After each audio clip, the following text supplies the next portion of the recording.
Chaque année, on jette des millions de tonnes de plastique et de matériaux. Alors, on s'est posé une question simple. Et si ces matériaux pouvaient se réparer tout seuls et être recyclés à l'infini?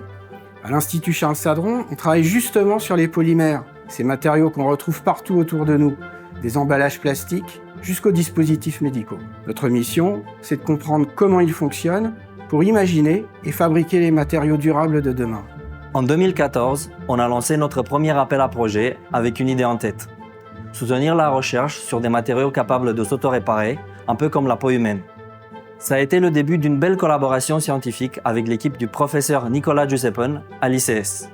Dans ce projet de recherche, mené avec le soutien de Soprema, nous avons travaillé sur le développement de matériaux élastiques, à la fois recyclables, auto-réparants et auto-cicatrisants.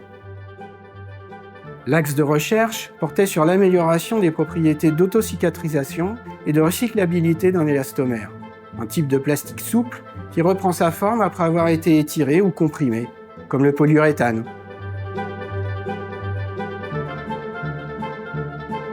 Ce sont des recherches très fondamentales. Nous nous sommes intéressés à la manière dont les réactions chimiques se déroulent, leur vitesse, leur déclenchement, et nous avons exploré de nouveaux types de liaisons qui permettent aux matériaux de mieux résister à l'usure ou aux dégradations.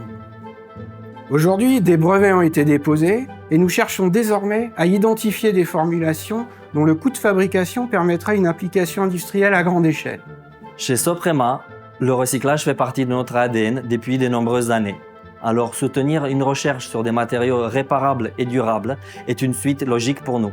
Les résultats sont encourageants. Des nouveaux matériaux ont été développés et pourraient servir demain au domaine de l'automobile, l'électronique, le médical ou même le bâtiment. Cette recherche a aussi ouvert la voie à d'autres avancées technologiques avec Soprema, financées par la Commission européenne. On cherche par exemple à améliorer la manière de fabriquer certains plastiques durs, comme le PVC, pour qu'ils soient plus résistants, mais aussi plus respectueux pour l'homme et l'environnement. Pour nous, c'est ça le mécénat.